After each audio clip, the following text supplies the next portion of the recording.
Ngayon, ang isa pang kapansin-pansin, mga kabunyog, dito sa ginawa ni Narbasa kahapon, yung cross-examination kahapon, cross-examination yun eh. Walang direksyon yung cross-examination ni Atty. Narbasa. Hindi mo maintindihan. Napakahaba nung cross-examination kahapon. Saan ba patungo yung kanyang cross-examination? Ang dami niyang mga tanong, mayroon pa siyang hawak na papel, mayroon siyang hawak na notes. Ano ba yung tinutumbok niya? Ano yung line of questioning niya? Anong gusto niyang i-prove? Wala eh. Di ba mga kabunyog? Yun ang isang kapansin-pansin kahapon.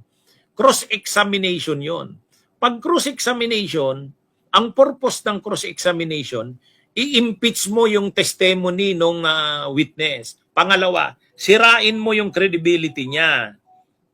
Sirain mo. Yun yung purpose ng cross-examination. Kasi makikita mo naman na nung July 7, nung i-present yung witness, si John Mark Calilong, at saka nung siligutan ang nagda-direct examination, bilib na bilib ang mga nanunood, ang galing. At saka ang linaw ng purpose ng direct examination ni Atty. Ligutan. Ano ba yung purpose? Makikita mo naman kaagad eh. Ang gusto nila, patunayan na mayroon ngang video si Sara Duterte na nagsabi siyang kumuha na siya ng tao na kung may mangyari sa kanya, papatayin ang Pangulo. Yun ang unang purpose. Ipakita yung video na yun. Pangalawa, yung witness, si John Mark Calilong ay magpatotoo na genuine at authentic yung video. Kasi inauthenticate niya yun. Na-establish ba yan doon sa direct examination? Yes. Kasi magaling yung mga line of questioning ni Atty. Ligutan. Step by step makikita mo. Alam mo kung ano yung tinutumbok niya. Alam mo kung ano yung flow. Malinaw yung direksyon ng direct examination. Dapat sa cross-examination, malinaw din yung direksyon mo. Ano bang gagawin mo? Anong gusto mong mangyari? Dito hindi. Ang dami niyang tanong.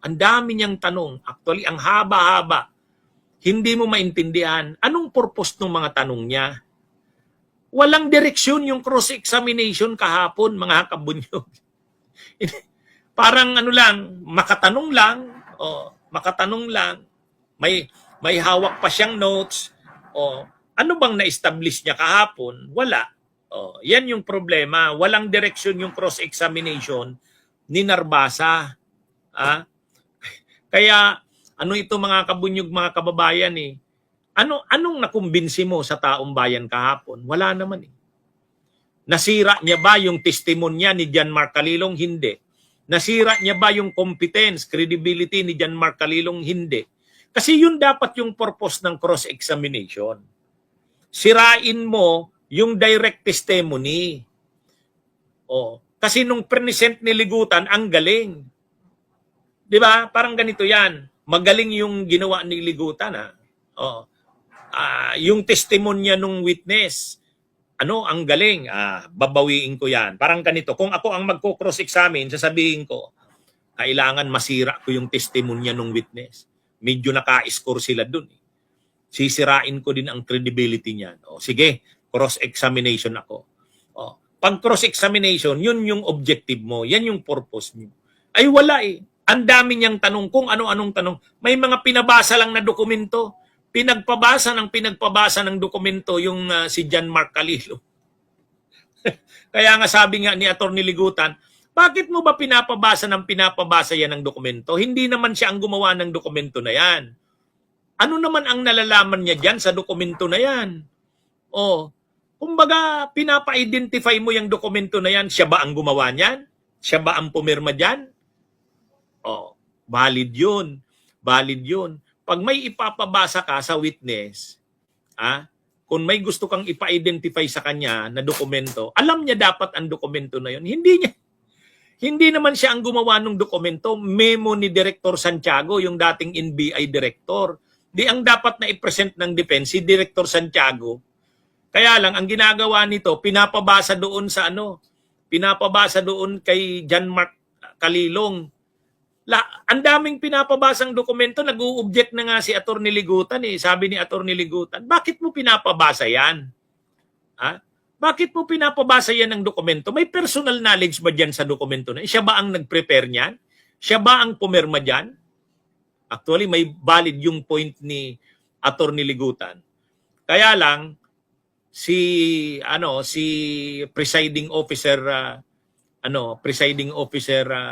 Chis Escudero mabait. Nag-object si Ligutan, sabi ni Ligutan, objection your honor. Pinapabasa niya yung dokumento na yan, hindi naman siya ang gumawa niyan. Bakit niya pinapabasa sa kanya? Siya ba ang gumawa niyan? Siya ba ang pumirma diyan? Hindi naman eh. Anong alam niya diyan? O kaya lang ang sabi naman ni presiding officer Chis Escudero, magaling naman tong witness eh. Hayaan mo na lang, sagutin niya na lang kung alam niya. 'Di ba? 'Di ba mga kabunyog, mga kababayan? Mabait na nga lang si Chis Escudero eh, bilang presiding officer. Kasi sa totoo lang, mali talaga yung ginagawa nitong ni Narbasa. Pinapabasa yung mga dokumento na galing sa NBI. Bakit mo ipapabasa yung mga dokumento doon kay John Mark Calilong? Hindi naman siya ang gumawa noon. Pangalawa, hindi naman siya ang nakapirma doon. Tinatanong pati, kilala mo ba itong perma dito? Ano naman malalaman niya yung perma na yun? Siya ba ang nakapirma doon? Hindi, sa totoo lang. Hindi, kaya lang, mabait nga si Chis. Hinayaan na lang ni Chis Escudero. Sabi ni Chis Escudero, sige na, pwede na yan, ipasagot na. Anyway, magaling naman tong witness. Kung hindi niya alam, sasabihin niya. Kung alam niya, sasagutin niya yan. Hindi, talaga, medyo walang direksyon. Ang daming tanong, ang daming oras na kinonsumo kahapon nito ni Narbasa. Ang tanong, may na-achieve ba siya sa kanyang line of questioning? Ano bang direksyon? Bakit ganun yung mga tanong niya? Anong gusto niyang ipunto? Dapat ganun sa abogado. Kahit si Panelo, inaantok na kahapon, gaganyan na si Panelo. 'Di ba? Nasa likod ni ito namang si Panelo, pumupurma kahapon. Umupo doon sa yung tipong pag kinukunan ng camera si Narbasa, makikita mo si Panelo. Ay si Panelo inantok na, nakatulog na eh. Nalilito na yata siya sa questioning ni Narbasa, hindi niya na rin maintindihan kung saan. Hindi mo maintindihan saan ba ang tungo? Parang ang daming tanong nung Narbasa na yon, hindi mo alam para saan yung tanong niya. May pa dito, may pa ganun, may pa ganyan. So what now? Anong nangyari? Wala naman po. Kaya grabe yung nangyari kahapon talaga, mga kabunyog.